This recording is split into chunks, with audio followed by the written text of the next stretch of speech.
Bonjour à tous et bienvenue dans ce hors-série de la Formule Longévité. Vous savez, ces épisodes où vous nous posez des questions et notre expert vous répond.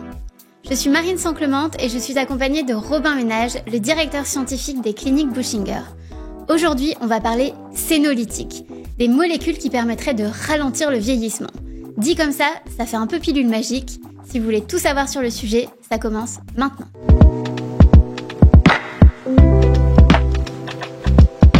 Bonjour Robin, merci d'être avec nous. Bonjour Marine. Alors, qu'est-ce que c'est que cette histoire de molécules magiques ? Est-ce qu'on peut vraiment ralentir le vieillissement ? Alors, ces sénolytiques, ils ciblent la sénescence. Alors déjà, on va revenir un petit peu sur les définitions pour que tout le monde comprenne. Quand on parle de sénescence, en fait, on parle de cellules qui vieillissent, qui deviennent un petit peu dysfonctionnelles et elles restent en vie, mais elles devraient être éliminées par l'organisme. Mais elles ne le sont pas. Elles vont commencer à produire des facteurs pro-inflammatoires qu'elles vont ensuite sécréter à leurs voisines. Parfois, on les appelle des cellules zombies. Alors, ça fait un peu film d'horreur. On peut se dire, voilà, le retour des cellules zombies qui vont détruire notre corps. Et il y a les sénolytiques. Les sénolytiques, c'est supposé être peut-être les héros de ce film d'horreur qui vont tuer les cellules sénescentes. Et ces sénolytiques, en fait, ils sont là pour pouvoir faire un tri dans les cellules sénescentes, les cibler, les éliminer et garder les cellules saines. C'est l'idée un petit peu de ces sénolytiques. Alors, j'ai lu qu'il existait 6 types de sénolytiques. Je pense à la pigénine, la curcumine. Quelles sont les grandes différences entre toutes ces molécules ? En fait, il y en a beaucoup. C'est vrai que c'est les principales que tu as citées. C'est plus facile peut-être de comprendre quand on regarde les modes d'action. Par exemple, il y a les sénolytiques, les sénomorphiques et les sénosuppresseurs. Les sénolytiques, c'est ceux qui ciblent les cellules sénescentes pour les éliminer. On a les sénomorphiques, c'est des molécules qui vont ralentir la progression vers la sénescence ou alors essayer de sauver une cellule de cette sénescence pour qu'elle revienne à la normale. Et les sénosuppresseurs, ça va être ces molécules qui vont empêcher la sénescence de se propager à d'autres cellules parce qu'en fait, une cellule sénescente va pouvoir contaminer ses voisines et propager cet état, en fait, de sénescence, détruire les cellules voisines pour pouvoir endommager un organe. Et pourquoi c'est si méconnu si ça fonctionne vraiment ? Alors ça, c'est toujours pareil. On a tendance à parler le plus de ce qu'on connaît le moins. J'ai regardé sur Internet ce qu'on disait des sénolytiques et de la sénescence. Et il y a énormément, en fait, de boîtes qui vendent des molécules magiques, des suppléments qui sont là pour pouvoir cibler les cellules sénescentes.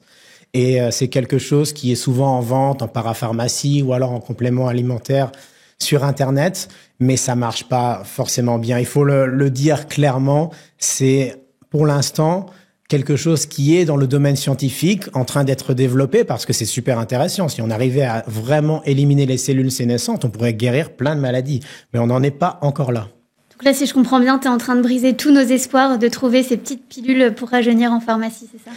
Je vais peut-être faire des ennemis parmi les naturopathes en disant ça, mais c'est vrai que pour l'instant, il n'y a pas une seule molécule qui est disponible sur le marché et qui pourrait permettre d'être en bonne santé en ciblant la sénescence. Ça, il faut être clair, c'est pas disponible et on n'a pas de médicaments qui font ça. Et quand je parle de médicaments aussi, c'est parce que si on avait ces molécules qui ciblent la sénescence, ça serait des médicaments, ça serait pas disponible directement en parapharmacie ou sur Internet parce que c'est des molécules qui auraient des effets secondaires. En règle générale, un médicament, s'il n'a pas d'effet secondaire, c'est un médicament qui ne marche pas. Il faut avoir ça à l'esprit. Et quand on parle de ces sénolytiques, il pourrait y avoir aussi des effets secondaires graves parce que la sénescence est quelque chose d'important pour les cellules pour pouvoir les protéger, par exemple, du cancer. Quand on met une cellule à l'arrêt dans notre corps, on peut aussi l'empêcher de proliférer. Et c'est un mécanisme naturel qui nous protège du cancer. Et donc, quand on veut cibler la sénescence, si on arrive vraiment un jour à développer des molécules contre la sénescence, ça sera des molécules qui vont être vraiment réglementées et disponibles que pour des maladies graves. Et où en est la science à ce niveau ? Est-ce qu'il y a des espoirs justement pour des maladies graves comme ça ? La science avance petit à petit, pas très vite. Il y a quand même une vingtaine d'essais cliniques qui ont été conduits. On a les résultats ou pas encore, bientôt peut-être. Mais ça va pas vite parce que c'est compliqué de faire ces tests. Les premiers essais cliniques qui ont été faits, on regarde par exemple plus la tolérabilité. Si les patients vont avoir des effets graves en prenant ces sénolytiques, on regarde pas forcément l'efficacité. Et pour l'instant, on n'a pas d'essais cliniques encore concrets qui ont montré une efficacité chez l'homme des sénolytiques. Est-ce qu'il y a eu d'autres essais? Parce que tu parlais d'une phase 1, est-ce qu'il y a eu des phases 2? Alors oui, il y a une étude de phase 2 qui a étudié une molécule dont le nom m'échappe. Est-ce que ce serait pas UBXO101? C'est ça. Alors, on va pas rentrer dans le détail, si tu peux le permettre. On va vous épargner ça. On va vous épargner ça, en effet. Mais cette molécule, donc, elle avait été développée pour pouvoir combattre l'arthrose du genou, parce que c'est quelque chose où il y a de la sénescence. Et si on arrivait à éliminer la sénescence dans l'arthrose du genou, on pourrait peut-être guérir de l'arthrose. Donc, cette étude a été réalisée, donc, phase 2. On a mesuré l'efficacité. Dommage, ça n'a pas été très prouvant et il n'y a pas eu d'effet de cette molécule sur l'arthrose du genou. Ça ne veut pas dire que dans le futur, on n'aura pas d'autres molécules efficaces, mais en tout cas, c'est peut-être une petite déception pour celle-là. On va attendre les résultats des autres dizaines d'études scientifiques qui sont en cours chez l'homme pour pouvoir mieux comprendre. Alors là, on parle de médicaments, mais ce qu'il faut dire, c'est qu'en fait, beaucoup de ces molécules peuvent se retrouver aussi dans l'alimentation. J'ai noté, par exemple, évidemment, la curcumine dans le curcuma, mais on a l'apigénine dans le céleri ou le persil, on a la fisétine dans les fraises, les tomates, les concombres. Est-ce qu'il y a une alimentation qui empêcherait de vieillir?